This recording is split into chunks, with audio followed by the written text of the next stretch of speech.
Good morning everyone. Basahin tayo nating book, History of the Filipino People by Agoncillo and Guerrero. Today is November 20, 2022. Babasahin natin ay part 2, the Spanish period. Pang topic 5 na ito. Integration into the Spanish Empire. The 16th century political as well as scientific developments in Europe brought about decisive changes in other parts of the world. Increasing political stability and the growth of commerce and industry, improvements in military technology as well as navigation, and an awakening in Europe of an interest in the Orient led to widespread territorial expansion. The Philippines in particular fell before the combined might of the Spanish soldiers and subtle but nevertheless forceful persuaders, the missionaries. By the middle of the 16th century, the highly independent barangays could no longer maintain their freedom and began to stagger under the impact of Spanish power. The loss of freedom coincided with the profound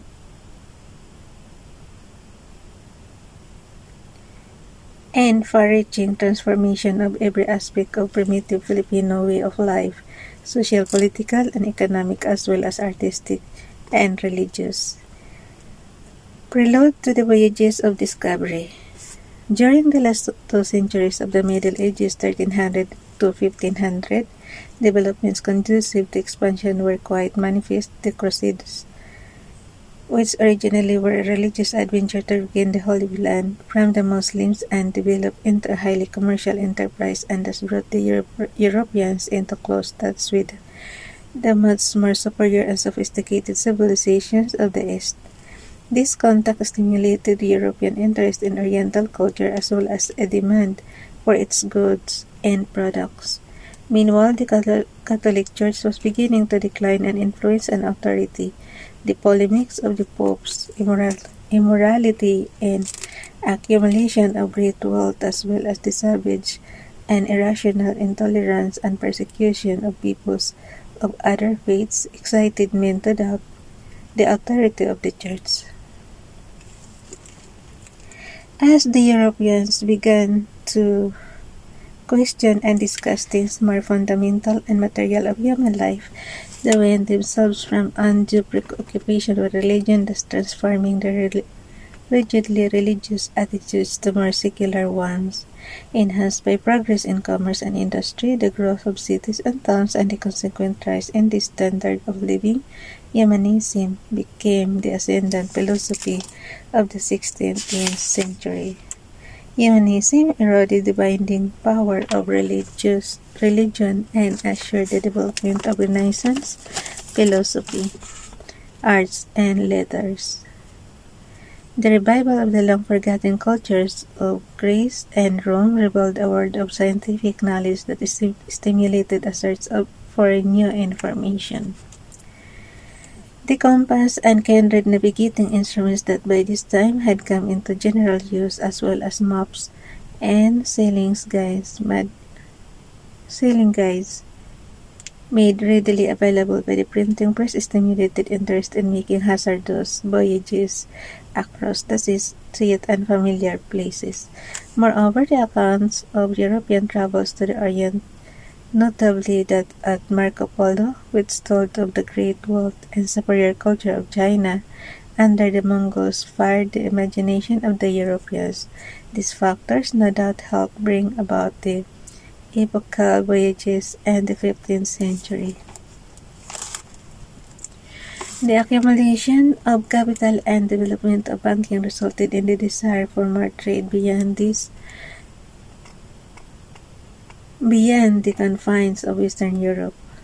The accumulation of capital and the development of banking resulted in the desire for more trade beyond the confines of Western Europe. Capital was readily available to finance all kinds of enterprises, not the least of these being maritime expeditions for purposes of discovery and conquest lands by ambitious and rising not so solvent monarchies. The Magellan Expedition provides ample illustration of the intimate and unavoidable relationship between the profit motive of the merchants and the political ambition of the monarchy.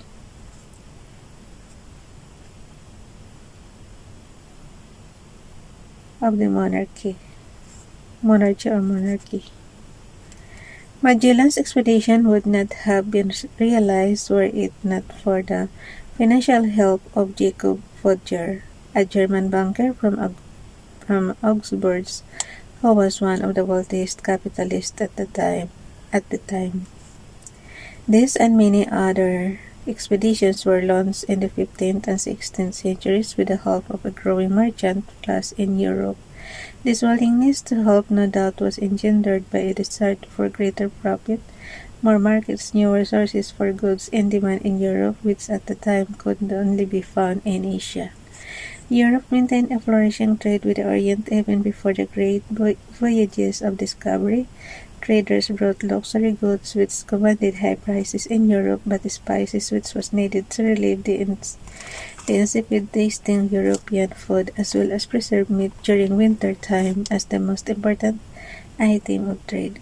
Commerce with the Orient was carried out only to great cost of there were only three principal trade routes. These routes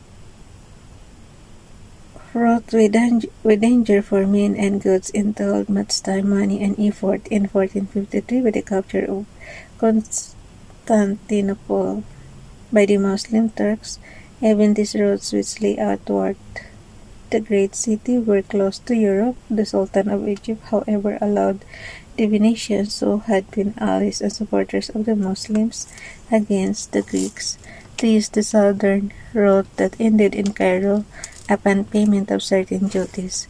The Venetians thus gained a virtual monopoly in the distribution of Oriental goods to the countries of Western Europe. For the rest of Western Europe, therefore, the idea of breaking the Venetian monopoly in the exceedingly profitable trade in the Orient with the Orient by finding a new trade route to the east was a fairly obvious one, but with Spain and Portugal, which lay in the distant Iberian Peninsula, far from the old trade routes, and with little or no profit at all from the trade, the idea was further encouraged by two more factors. Black and Mediterranean,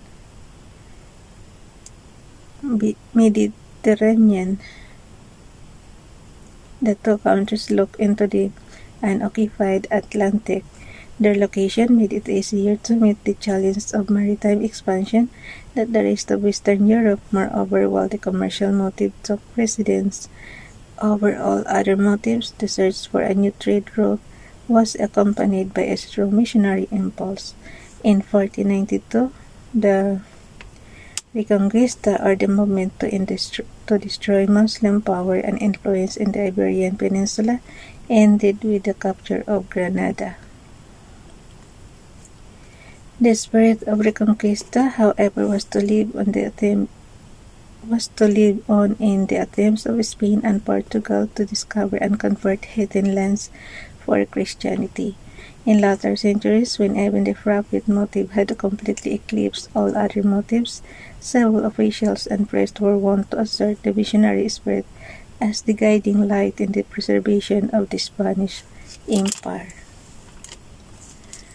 Early Portuguese and Spanish voyages. The Portuguese were a few years ahead of the Spaniards in the search for new trade routes and the exploration of the non-European world.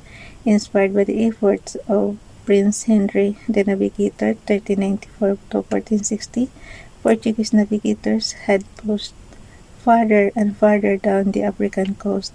In 1487, they rounded the Cape of Good Hope, and a few years later, Vasco da Gama found a route to India by sailing eastward from the Cape.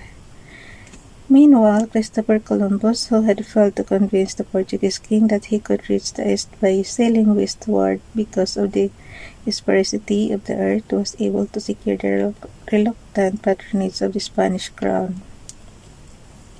He set out into the Atlantic at the head of 3 ships, And in 1492, he discovered the New World or America. Oh!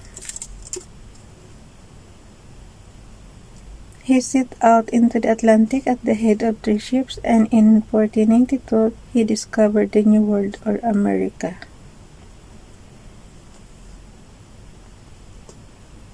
Si Christopher Columbus, guys.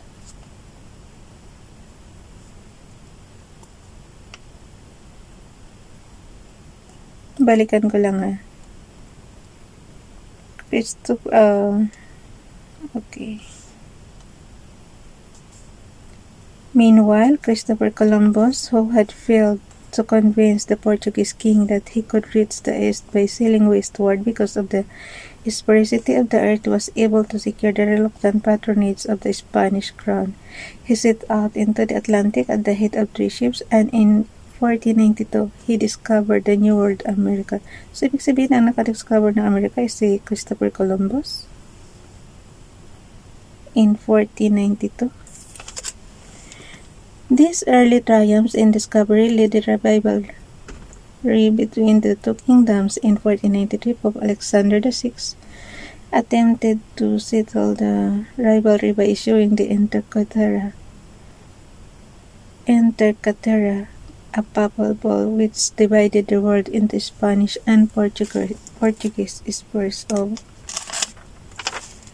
influence. The Pope declared that all non-Christian lands lying 100 leagues west of the Azores and the Cape Verde Islands should belong to Spain.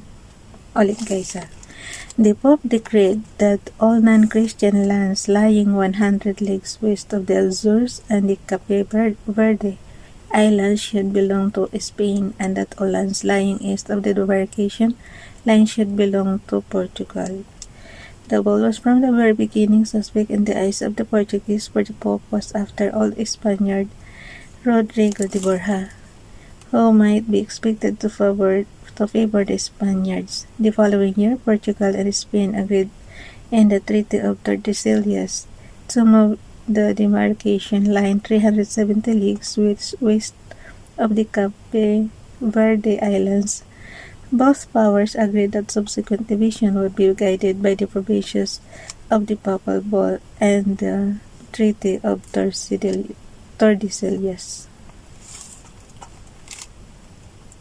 Treaty of Tordesillas.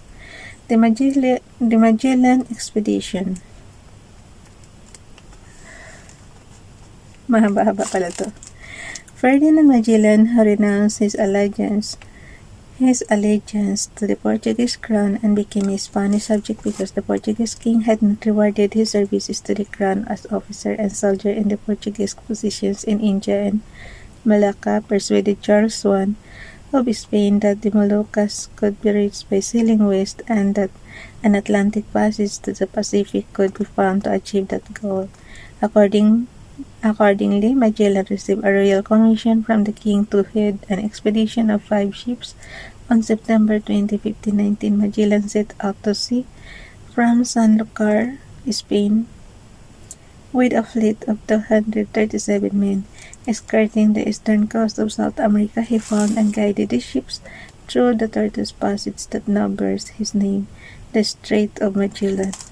On November 20, 1520, after losing 2 ships and putting down the mutiny of the captains, the fleet reached the Pacific Ocean. After 4 months of incredible hardship, the 3 ships crossed the Pacific Ocean. Magellan's miscalculation of the great distance of the Pacific had brought him the end of his journey a considerable distance farther north of the Moluccas. On March 17, 1521, the Spaniards sighted Samar, part of a group of islands they called the archipelago of St. Lazarus. They went anchor in the islet of Homonhon, and the first meeting between the Philippines and the Spaniards took place when some natives from the nearby island of Suluan greeted them cordially, a gesture indicative of the fact that the Filipinos were accustomed to seeing strangers coming to the Philippines. So, March 17, 1521 siya, guys. Ang unang na pala nila is Samar. The Spaniards then sailed to Limasawa, an islet south of Leyte, where they celebrated the first Catholic Mass in the Philippines on March 31, 1521, an Easter Sunday. Food and provisions, however, were scarce, and upon learning of better accommodation in Cebu, Magellan sailed of the island. Arriving there on April 1, he established cordial relations with its chief Humabon and forthwith converted about 800 natives, including Humabon, his wife, and daughter. By converting them to Christianity, Magellan had in fact reduced Humabon and his people to vassalage and placed the Cebuanos under the aegis of the Spanish crown. Magellan, however, embroiled himself in the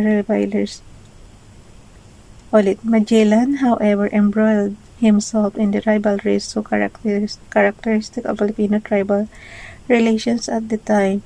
Lapu-Lapu, chief of Mactan, an enemy of Humabon, was hostile to the Spaniards. Magellan went to Mactan to force Lapu-Lapu to recognize Spanish sovereignty and pay tribute. The chieftain refused, and in the ensuing skirmish on April 27, Magellan was fatally wounded with a poisoned arrow. His men, demoralized, retreated. Since then, Lapu-Lapu has been considered the first Filipino to have successfully repelled Spanish aggression. Yehey! Hanggang dyan muna tayo. Bye everyone. God bless.